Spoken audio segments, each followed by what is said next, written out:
Sup everyone, we're back with more Great Ace Attorney.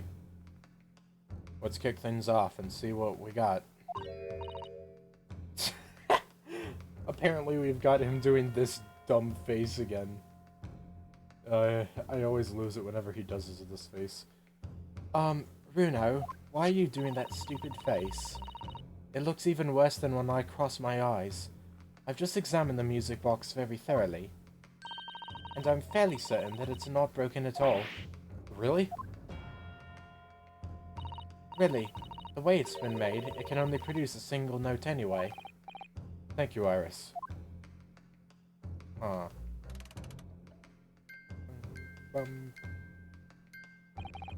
Imagine if the freaking notes actually matched up with, like, this song or something. Alright, well if the music box isn't broken... I don't know. It must mean the sounds it's producing have some significance that isn't musical.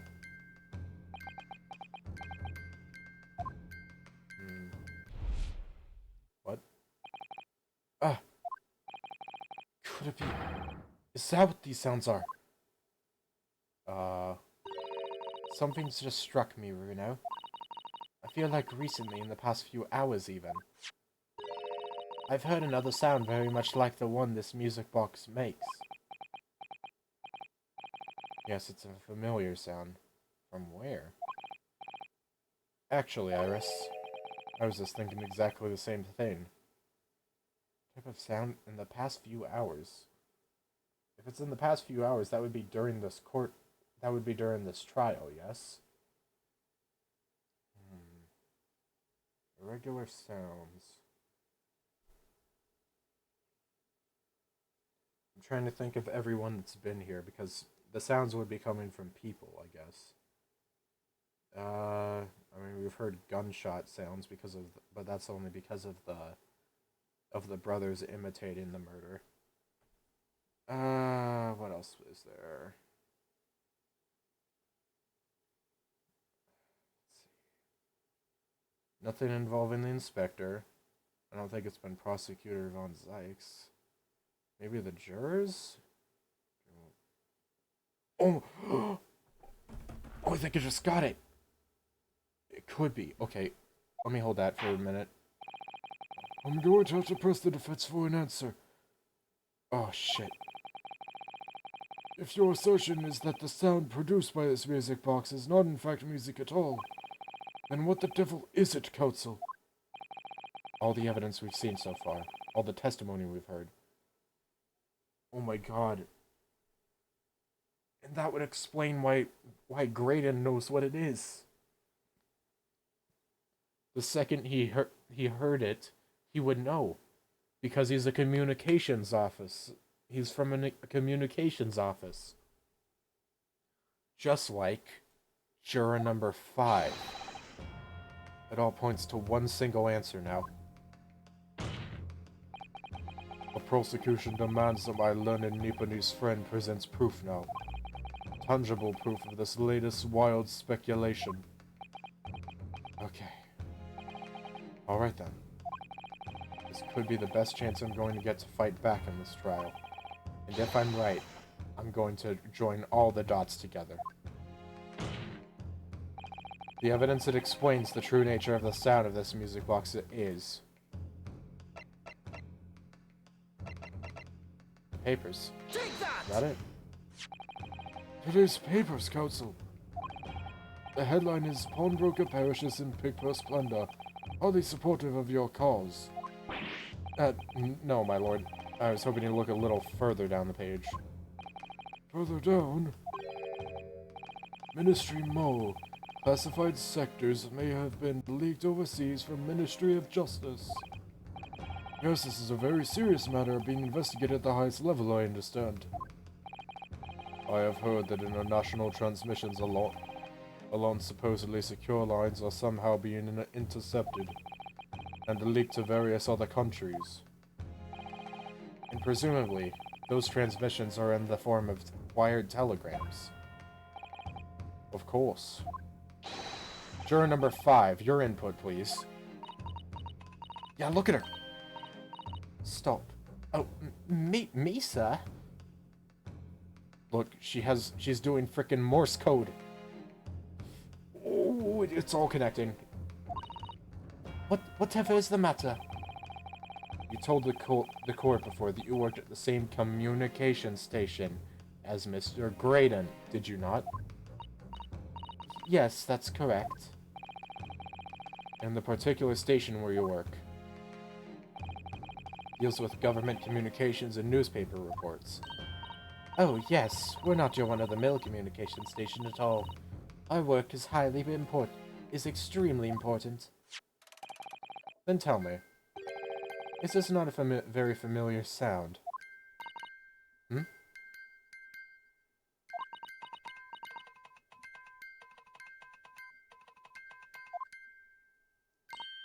You don't mean to say, is it?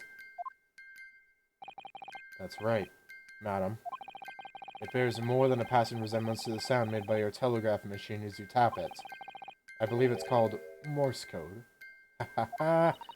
But I don't believe it! Now correct me if I'm wrong, but when it comes to leaking telegrams from government departments, there could be nobody more perfectly placed than a highly skilled communications officer. Are you suggesting that the music box disc contains stolen government secrets in Morse code? Holy shit. Yo, okay, this is definitely worthy of a final case. Please, everyone, order. But this is high treason, Council, deserving of capital punishment. Too much new vocabulary. Too much new... Too much new vocabulary. What is treason and what is capital punishment? Sort of words I've half expected you to know. For a sovereign government's confidential information, hostile nations would surely pay almost any price. Yes, and on that night 2 months ago, that was the very negotiation that was taking place inside the omnibus. But in the end, Miguel had perished, and the all-important disc lay unclaimed in the pawnbrokery. My word! In which case, whoever stole that information in the first place must surely have been beside himself with worry. Because if the disc were to be discovered before it found its way out of the country, it would reveal an act of high treason punishable by death. So the culprit had no choice but to retrieve it. And in order to do that, he would have to gain entry to the pawnbrokery illegally in the middle of the night. Because the article left behind by Mr. McGilded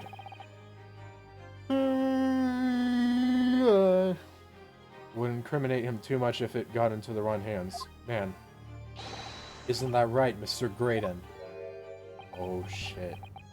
He is omega pissed. You think I've been stealing government secrets? Preposterous. Absolutely preposterous. Preposterous. So, in response to the defense's accusation, you claim complete innocence, do you?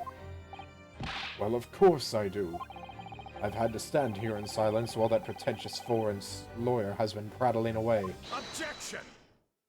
Oh? Then by all means, counter the charges, sir. Oh? The prosecution demands the witness testifies in response to the accusations brought by the defense. Delighted, I'm sure. The witness is reminded that the crime under scrutiny in this trial is the murder of the pawnbroker, Mr. Windibank. That being a most flagitious offense for which the law of this land sanctions a capital punishment. But the heinous act of high treason is no less a serious crime. I urge you to bear that in mind as you testify, Mr. Graydon.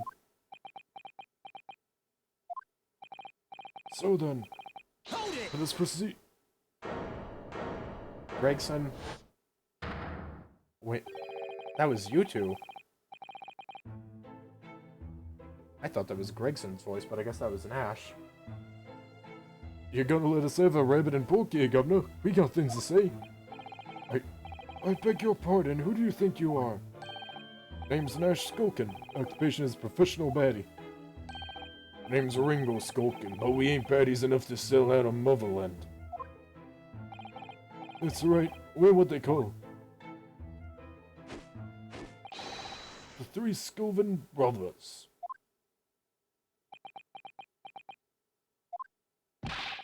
Bad timing, fellas. Very bad timing.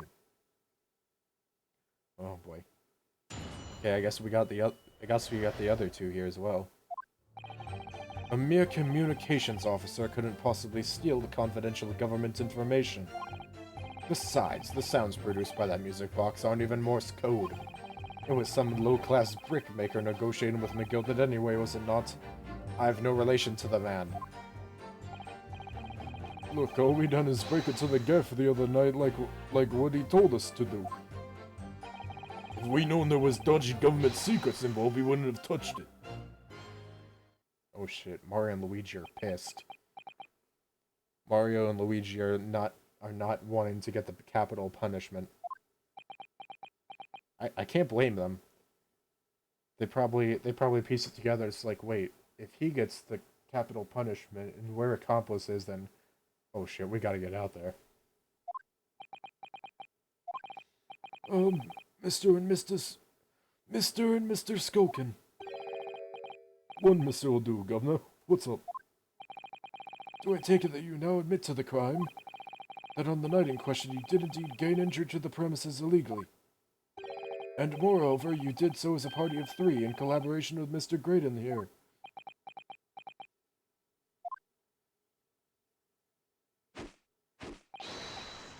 We did, Gov. Damn. Quiet and down, please. What say you to that, Mr. Graydon? I have no idea what these two ruffians are referring to. You little rotter, getting us mixed up in all this monkey business. You never said nothing about no government secrets. It was supposed to be a straight-up job. And what about the geezer whose shop it was, eh? Poor bloke didn't have to die, did he? Oh. Nice to know who your friends are. Yo, I actually kind of like these two criminals. They might be criminals, but they have standards. Like, they feel... Like, you can tell that... I don't know, maybe they're just saying it to save their own hides, but they also feel like they're kind of genuine to an extent. I don't know. Obviously, they're gonna try to save their own hides from the capital punishment, but, like... I don't know, I feel like they are being genuine for a reason. And supposedly I mean, it sounded like these two were blackmailed by Graydon. So, I don't know. Whatever these... Ah, shit. I'm coughing again. I did it last episode and now I'm doing it again. Whatever these men say, I deny the accusations. Indeed. Well, I certainly wasn't expecting this little music box to become so significant in the proceedings. However, as it has, I will admit it into the court record as evidence. Man. Now that Nash is on the scene again, I have to frickin' raise the pitch of the judge in order to make them different. It's like, to anyone who's played Persona 4, it's like Yu Narukami and Toru Adachi. Because they're both voiced by Johnny Yun Bosch in English. And when in the games where the main protagonist, Yu Narukami, is voiced, they pitched up Adachi's voice in order to make them sound different. The small music box disc has been entered into the court record. Oh, sorry, I said disc, I meant just small music box. Alright. Cross-examination, Graydon's counter. Wonder how close we are to the end here. Oh well, we'll figure it out with time. Hold it! So, is this newspaper headline accurate? Government communications are being intercepted. How could I possibly know? What do you mean by that? Any important government communications are handled by high-level officers, by specialists. General members of staff in the station where I work would never be entrusted with sensitive information. Oh no, stop. Must say something, stop. Let me guess. Juror number 5. We regular communication station officers aren't as lowly as you're being led to believe. A team of us are responsible for setting up and testing the telegraphs used by the Ministry, and Mr. Graydon is the team leader. That's fascinating. You can't get that. Graydon is highly skilled operator, currently in presence of Idol. Oh. Damn, so he's like a high up, he's like a legend. So you had access to the equipment used for these confidential communications, Mr. Graydon. Well, what's of it? The transmissions are always made behind closed doors so they can't be heard. And in any case, all messages are sent enciphered. Normal employees couldn't possibly understand them. Oh no, must say something. Mr. Graydon regularly attends meetings with Ministry technicians in the Ministry communication team. He assists them in ensuring that there are no errors in important international communications. And he's received the top prize at the Cipher Cracking Convention 5 years in a row. That's fascinating. Well, he's not getting off scot-free on that. Graydon is highly skilled operator, currently in presence of Idol. Yeah, you already said that. Well, your idol would appreciate it if you'd keep your mouth shut. You should really pick your idols more carefully. Not wrong, especially because he's going to be found guilty of murder. I tell you, this lawyer's accusations are completely unfounded. And let us not forget the fact that you had a gun the day of the murder. The afternoon of the murder, you had a freaking gun that you pointed at us. So we know that, like, there was 3 bullets found at the scene, 2 guns. There was supposed to be a 3rd gun. Where do you think that 3rd gun came from? It came from you, jerk face. I'd deck you if your face wasn't so pretty. They're not? To anyone with a brain, that would be blatantly apparent on listening to that music box for even a few seconds. Oh no. Of course. Don't play it again.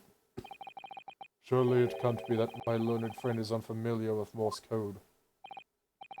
Ouch, he looks genuinely shocked at my ignorance. I mean, to be fair, we are from Japan, and it's been mentioned many a time how they aren't nearly as technologically advanced. Ha ha ha. I would be more than happy to demonstrate the basics for you, sir. A lesson here in court? Morse code is a continuous series of 2 distinct tones.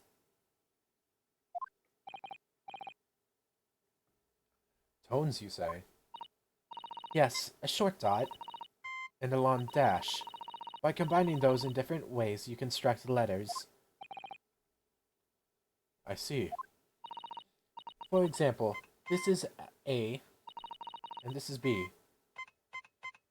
Wow, that is a lot to say one letter. But when you listen to the sound produced by this music box, you only hear one tone, don't you? But it sounds so similar. The rhythm of it is the same in everything. But there's no discernible meaning of this apparently random sequence of sounds. So your assertion is fundamentally flawed. This is not Morse code. No! Really, you shouldn't be so surprised. What did I tell you? That music box is nothing but a worthless piece of scrap.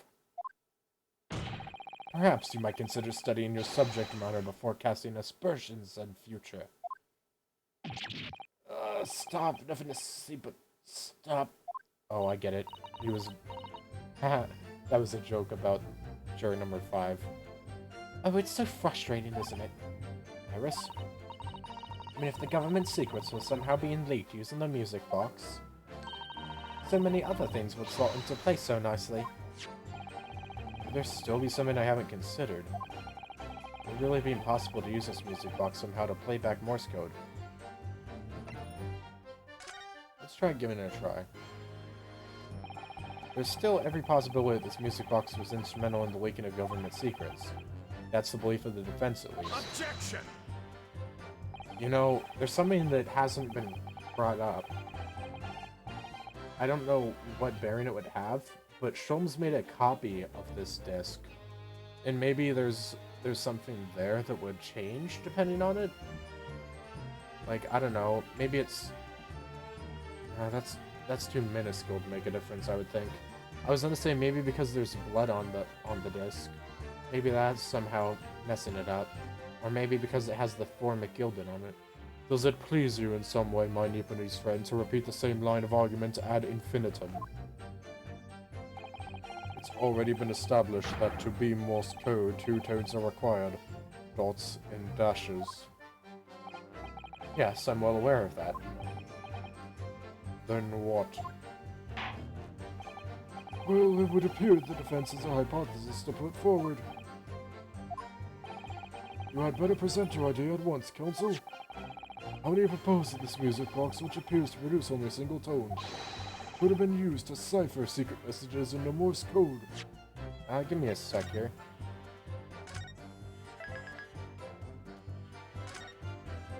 You know what? Actually, we haven't examined this, have we? Wait, no. You know, as we... See how the formic gilded disc sits in the music box the man deposited Winterbanks? It couldn't be a more perfect fit. So there's no question then, the disc was designed to be played in the music box. But despite that, the sound it produces are neither musical, nor do they appear to have any meaning. This doesn't make any sense. I wonder. Perhaps there's more to this music box than meets the eye. Maybe we haven't discovered all its secrets yet. What do you mean by that? Hey, what's this? It's like a button. Hello? Oh! What is it, Reno? I've just noticed something about this music box. Looks like the bottom of it opens up as well. Ah, you're right! Well, come on, what are you waiting for? Let's open it. Alright then, here goes. Look at that, there's another movement on the underside. So, does that mean you can set another disc to play back on this side? Yes, I think so. And it looks like the two movements are linked together. They're linked? So if you had two discs, they would both play back at the same time. Oh my gosh. Oh! That's where... Oh my god, I just mentioned it a bit ago, but that's where the second disc comes into play. The one that Sholmes had. Oh my gosh. Amazing. Okay. Would have thought there would be a second movement on the underside of the box. And this movement is like the other one. The comb's teeth are all the same length. So this movement also produces a single tone, like the other one. Yes, it must do. Except that the length of the teeth on the two combs isn't the same. So the single tone produced by this... So the single tone produced by this movement will be different to the single tone we've already heard. What? Basically, each movement can only produce a single note, aka a dot and a dash. But the notes they produce are different. This box can only play 2 tones. Oh shoot.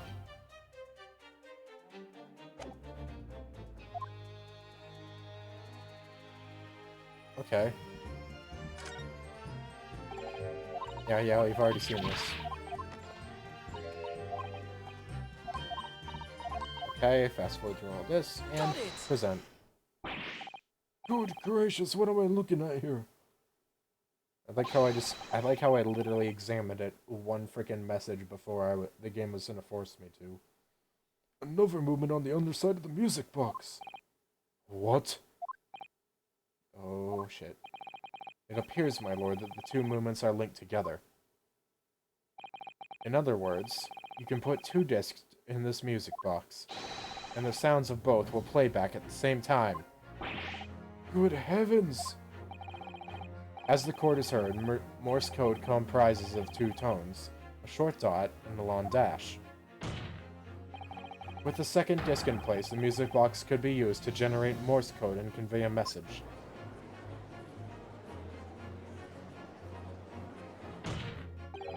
This is beyond a joke. I'm sorry? This poor excuse for a lawyer has absolutely no evidence to support his claims. Though, of course, if my learned friend were able to present the court with the second disc, that would be another matter. Well, I can't at the moment. Hmm.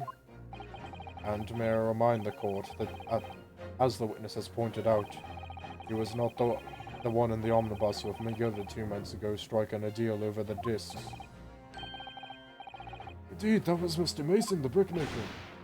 Exactly, I had nothing whatsoever to do with it. Are you sure about that? Though it has holes, I must admit the argument presented by the defense has much promise. I believe the cross-examination should continue. The link between Graydon and the victim of the omnibus case must be here there somewhere, but I haven't found it yet. Oh dear, looks like you need to give your argument more strength, Bruno. You will reiterate your testimony if you please. I must, though I maintain exactly what I did at the start of this pointless cross-examination.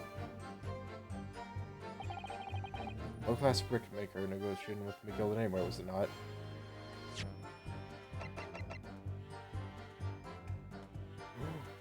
Oh. Objection! Oh shit, wait no. Oh, that didn't work. Wow, the shaky eyes while pointing. We saw that once before, but it's real hilarious. That reveals the damning inconsistency of that last statement. Damning, you say? As I look at you, Counsel, I see your trembling hand, your pallid expression, and your perspiring brow. Huh? It seems to me that is the damning inconsistency here. With the misplaced confidence of your assertion. Where's the damning tongue? Hold it! Let's press this. So 2 months ago in that omnibus, McGill had killed the brickmaker and stole the disc.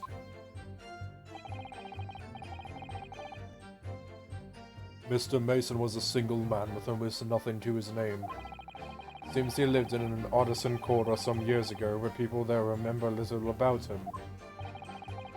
That doesn't make much sense though, does it?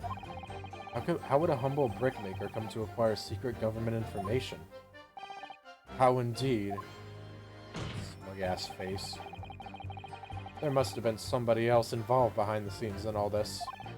Somebody who acquired the disc and gave it to Mr. Mason, in order to take it to the meeting with McGilded and negotiate a deal. Oh, dear me. You may have it in for me, sir, but I assure you I have far more class than that. An old brickmaker from an artisan quarter and this well-to-do communications officer. If only I could find some evidence to link the two of them together. Okay.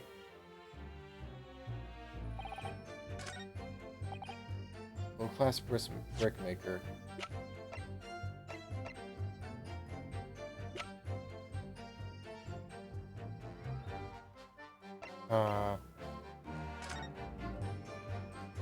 Okay, let's just press the other statements first. Hold it!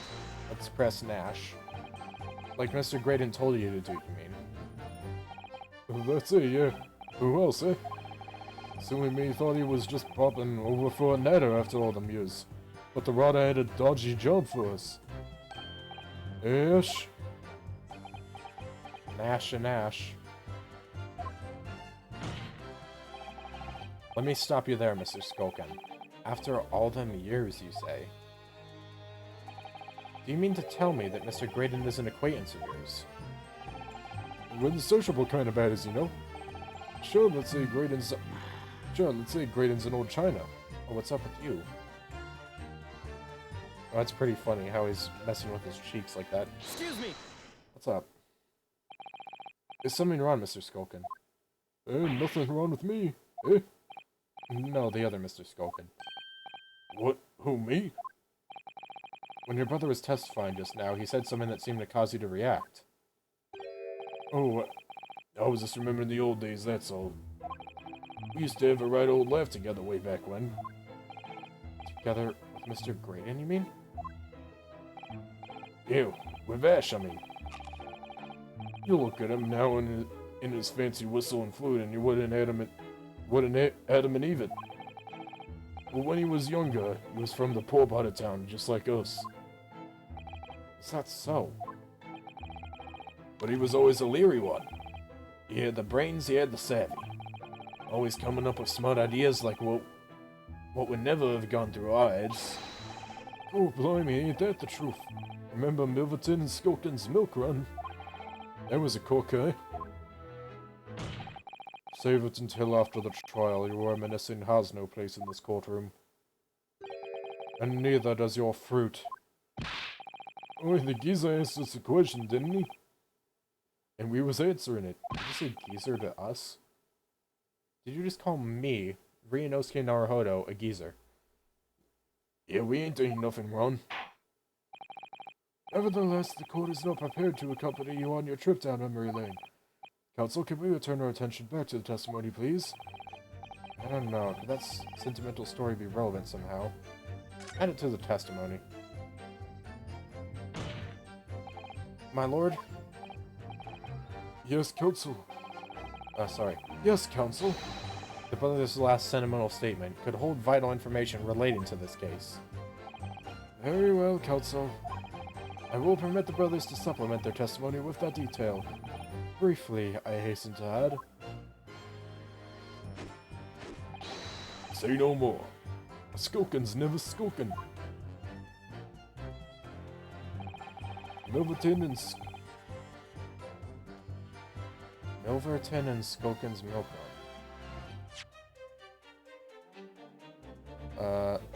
No.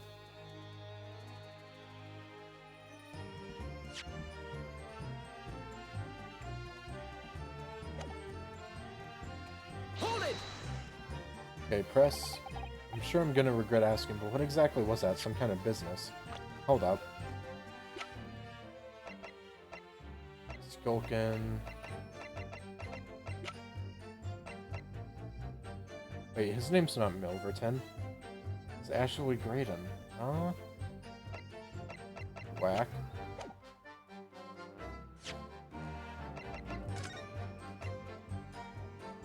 Huh.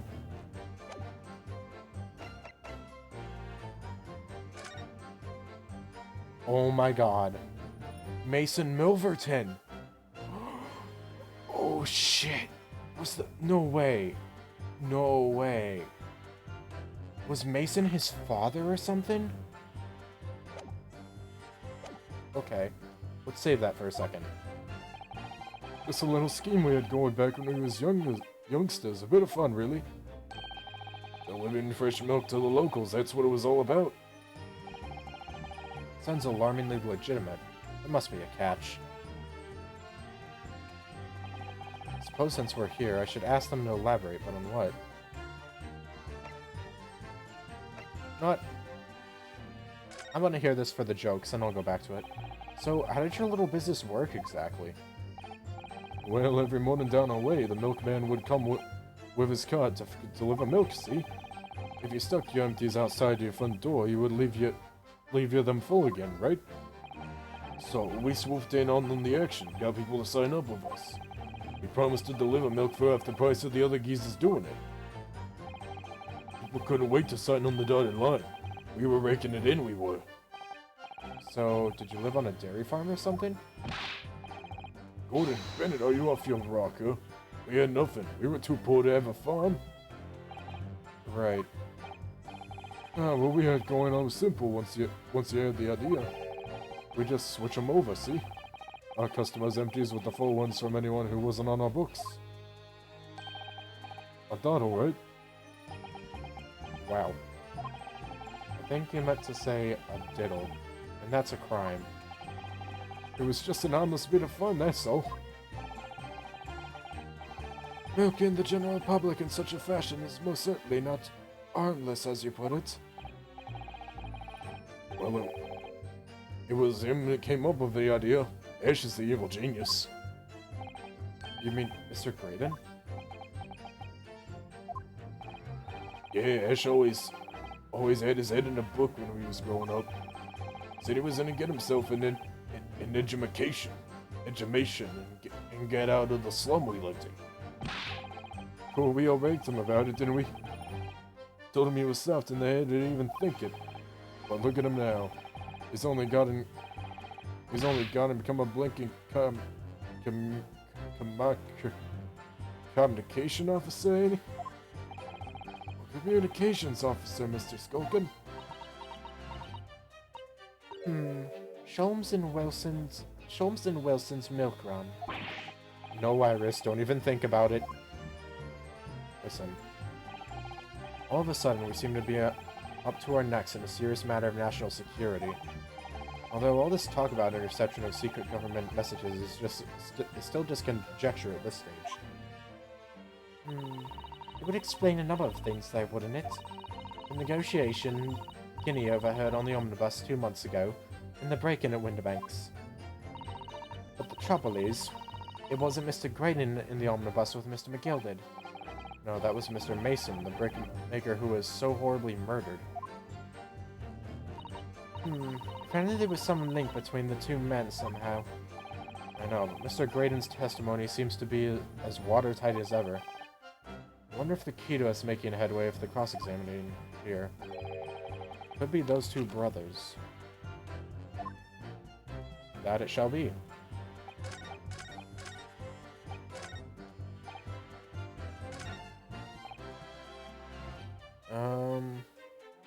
Let's press it and go for the other one. The business name. Here we go. So this business was just a bit of fun, you say? And it was just yourself and Mr. Graydon involved. Yeah, that's it. Milverton and Skulkin's milk run, was it? Yeah, that's it. And where did the Milverton part come from? Oh, right. I thought a clever clogs like you'd have worked it. Enough of this. Have worked out that one. That's his... Is he still lying about his name? How much longer are we expected to listen to this drivel? I don't... Let me guess. You don't accept anything these two witnesses are saying. Despite being your childhood friends. It's a shame. Tell me, why is it that it was only at the mention of the name Milverton that you decided to interject? Because well... I want the happiest of... You want the happiest of homes that one came from. Yeah, his old man was struggling for money so much, his wife walked out on him. Damn. She took the name Graydon then, see? But Ashlev will always be Milverton to us. Milverton. So that used to be your surname, did it? Of course not. This is all bunkum. I've been a Graydon since I was born. Do you really think you can rely on the testimony of these two thieves, I don't know. Their testimony seems more reliable than yours, at least. Your communications officer attached to the civil service. As such, your personal details will have been thoroughly checked at the time of your appointment. It would be a very simple matter indeed to subpoena those records, Mr. Graydon. Well, it would appear that Mr. Skulkin's testimony has been reliable, for once. Yeah, I know. I actually really like these guys, not gonna lie. Like, one of them might have frickin' shot Sholmes, but I still feel like they're nice people. Despite that. Like, yeah, sure, they're thieves. Sure, they shot Sholmes. Though I think that was in a panic more so than anything. I don't know. It's like that one line from Wreck-It Ralph. You are bad guy, but that does not necessarily make you bad guy. You were born Ashley Milverton, then. Is that correct? Very well, yes. So Ashley Graydon was once Ashley Milverton. That information could change things, and could turn out to be extremely important. Oh shoot. That's the first time I've ever seen someone's frickin' the description of a person get updated.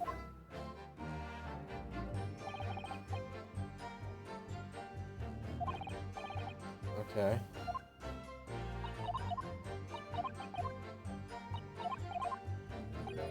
Okay. Now let me try this. Let me try saving.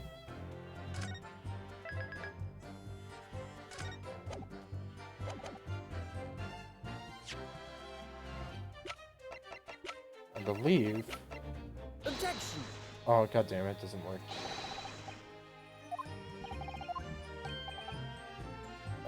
Gonna reload. Okay. Maybe I have to do something else here. Let's see.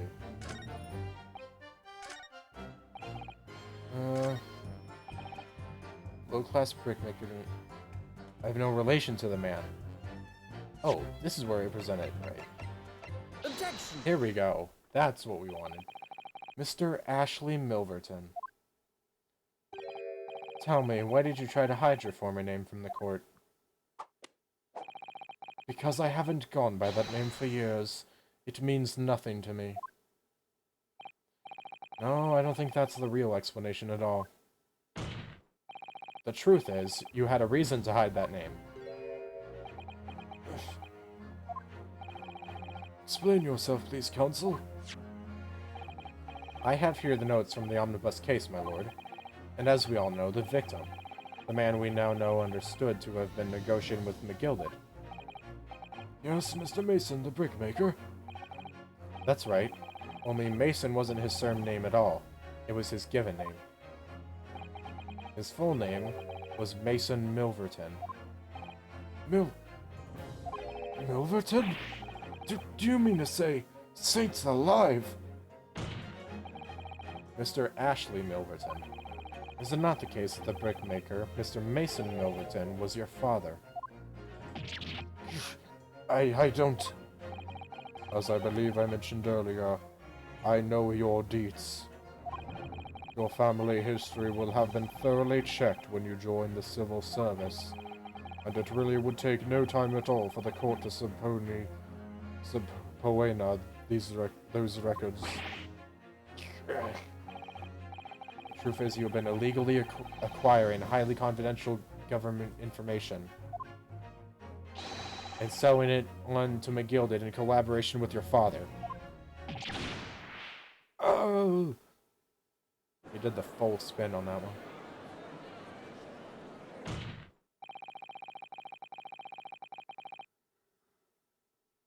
The new facts and evidence unveiled by the cross-examination of this witness all come together to reveal the truth.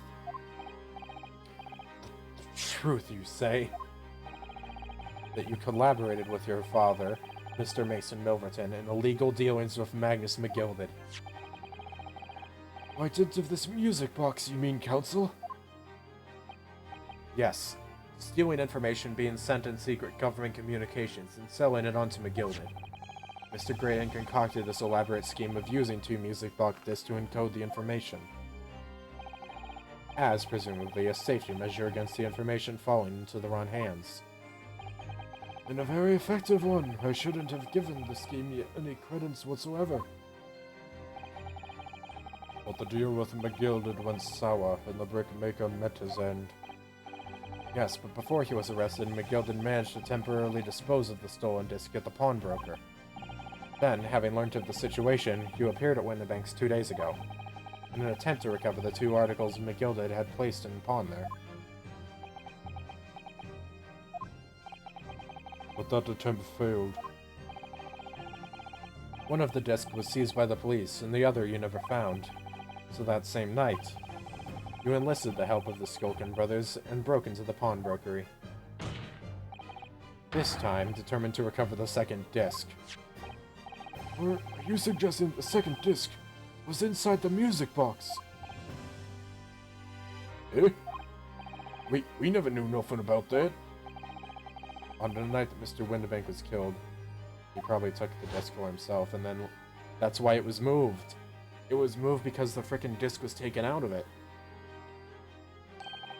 The intruder to the pawnbrokery touched one item, and one item alone. The music box.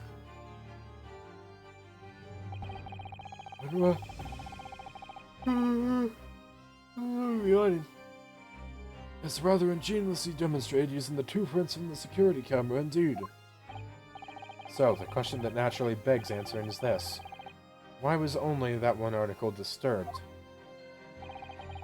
The answer is obvious, because it contained the second disc, which the intruder was desperate to retrieve. Since, if it were to fall into the hands of the police, it would be proof of high treason. You have been destroyed. Well, Mr. Graydon, you deny that all of this actually began on that fateful night 2 months ago. Breakdown? Not yet. I refuse to accept any of this nonsense. He's still holding on. Sir? There appears to be blood seeping through the sleeve of your jacket. Wait, really? Holy shit, there is! It freaking blends in with the door almost. Oh my god. What? Ah! Oh my god. The third bullet. We talked about all this. The third shot. 2 nights ago.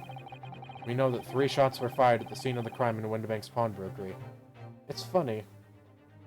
Nash was showing concern for Ash at the earlier in the trial, saying if he moved around too much, he might reopen the wound. And guess what he has done? One took the life of the pawnbroker himself. One struck the pouch around Mr. Sholm's waist. And the final.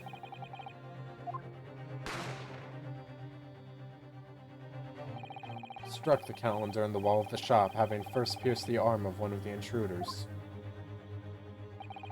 Mr. Graydon, that wound on your arm that you seem to be trying to hide.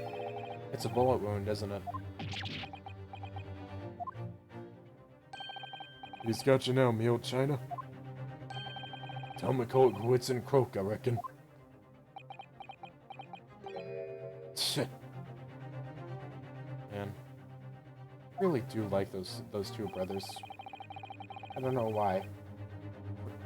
They're bad guys, and as I said, bad guy doesn't mean you're necessarily bad guy, all that. But I don't know, they have some type of wholesome stuff going to them as well.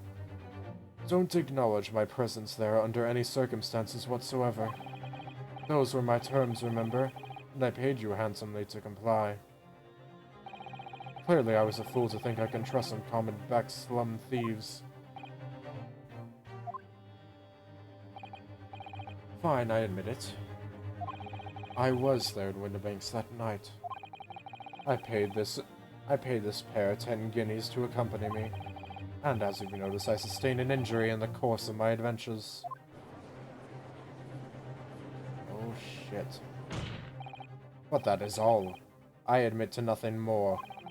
Stealing government secrets, negotiating with Mr. McGilded. Oh god, he's still posing even with the hurt arm. As God is my witness, I'm sure I recall nothing of the sort. He's not going to go down without a fight. Not until I can show hard evidence, I suppose. Nevertheless, the defense has now established a crucial fact. Which is... Well, we know that one bullet was fired from each of the 2 firearms we have in evidence. The bullet from the Skulkin brothers' gun hit the pouch around Mr. Sholm's waist. And the bullet from Mr. Windibank's gun clearly must have been the one that caught Mr. Graydon on the arm. Indeed it must. We can rule out the possibility that the man shot himself. And that leads us to one conclusion. Mr. Windibank was shot by a 3rd gun, which can only have been fired by the 3rd intruder. Goodness! Oh, shit. That's right, Mr. Graydon. We still haven't presented the frickin', what do you call it? We haven't presented the stain from Mason that we found on the card. The only person who could have possibly shot Mr. Windibank that night is you. Hold it! That's what you sound like. Hold it. You little upstart. You made a grave mistake when you summoned me here. What? What's that supposed to mean? Find out next time on the Great Ace Attorneys. Ooh, sorry for the cliffhanger. Well, we've reached 50 minutes now, so, yeah. Next time we will see what this guy's got up his sleeve. Up his sleeve, get it? Because he's bleeding from the sleeve. Adios, ciao, and bye-bye. Signing off until next time. Ja, mata ne.